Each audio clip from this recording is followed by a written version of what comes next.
Hello everyone, I'm excited to share one of my favorite poses today, headstand. So if you are brand new to headstand, I'm going to start with a few warm-ups to lead into actually going upside down.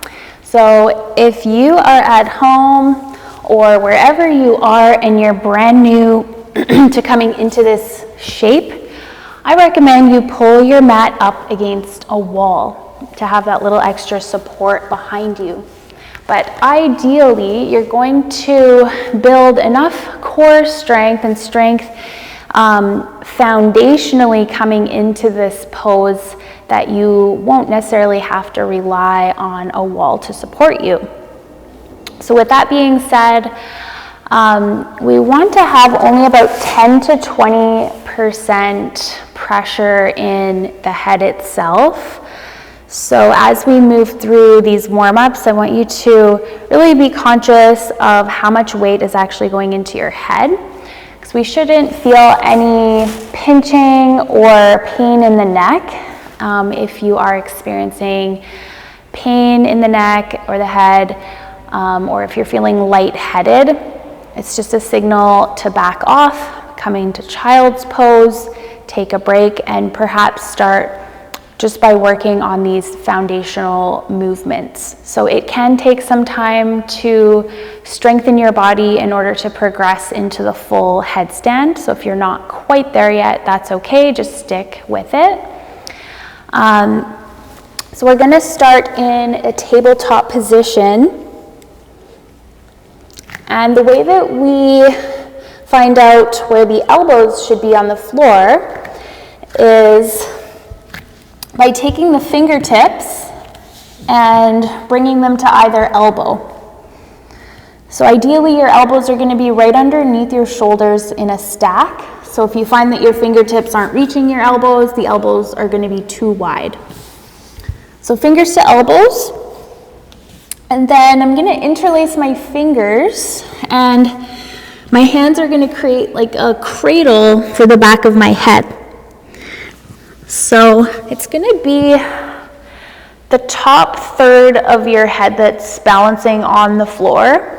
So you're going to find that comfortable spot for you. For me, it sits a little bit forward from the very center of my head.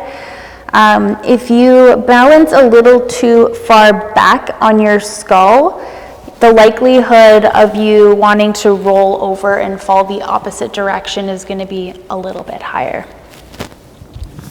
All right, so planting my elbows under my shoulders, finding the tip top of my head, tucking the toes under. So right away I'm going to feel the strength coming into my forearms, my elbows.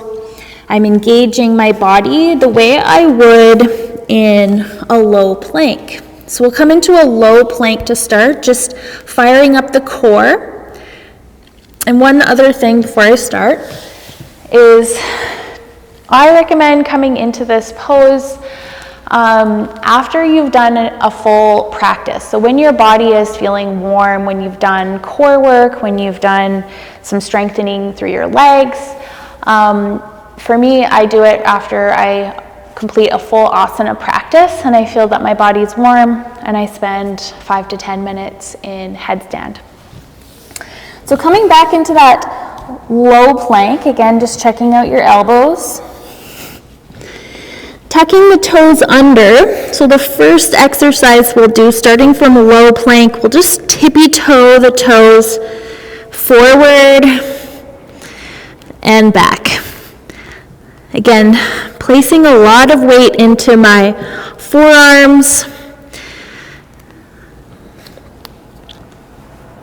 And then coming back up, taking a breath, just letting the blood flow drain back down from the head for a few breaths in between each warm-up here.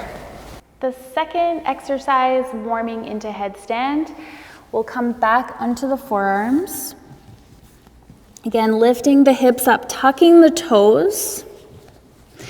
And this time, I'm going to walk my toes as close as I can to my body. And I'm just gonna lift one heel toward my sits bone, my right heel, and give my opposite foot a hop, lowering that foot down, lifting my left heel, little hop. So you can do that a few times on either side. Again, we're thinking about pushing the forearms into the floor. And then you can come down to your knees. Take a breath. If you feel like you need a little break for your neck and you want to come into a child's pose for a few breaths, it's good to take those little breaks in between these warm-ups. So if that felt like it was doable for you, or you're feeling strong in that, we can progress to the next stage. So the next step here is to make our way into what we call a teddy bear stand.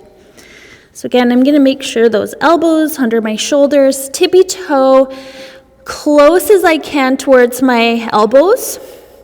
So my hips are stacking over top of my shoulders.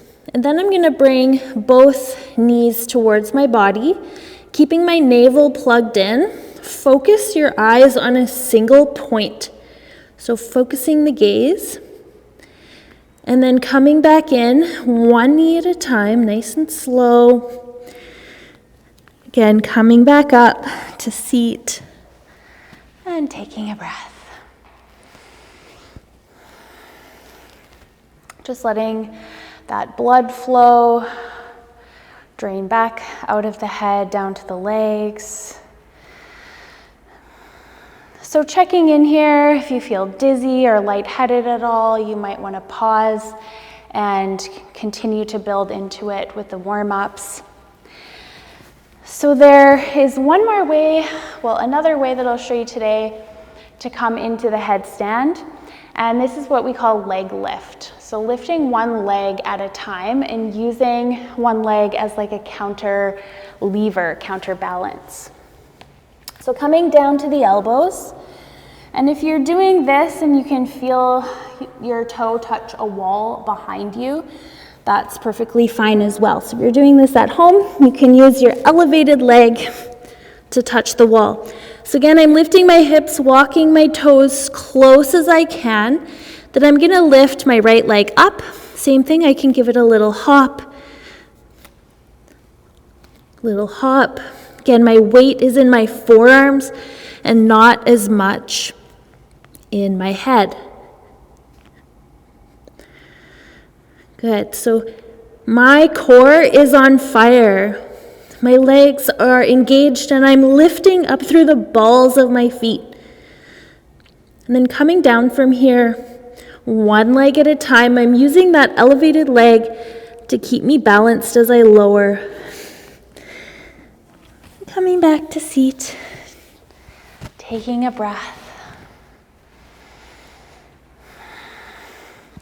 Again, child's pose is there for you if you need it.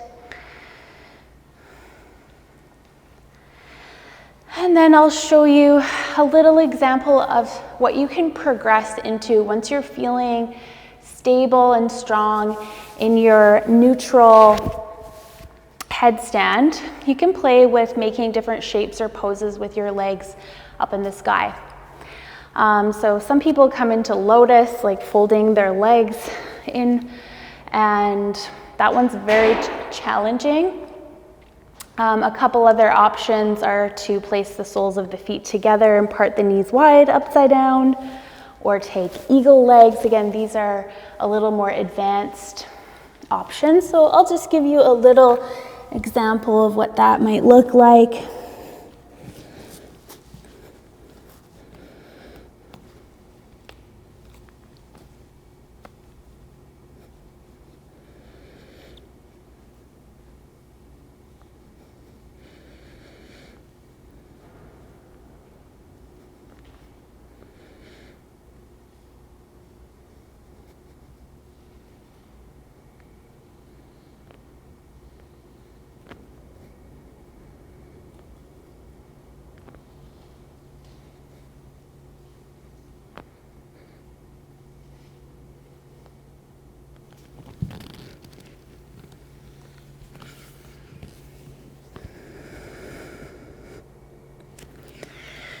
right, so just taking your time as you play with being upside down, and have fun. Use a wall if you need it, or use a friend, a yoga buddy, if you need someone to spot you, just to create safety. So look forward to seeing you again on the mat or in the studio. Namaste.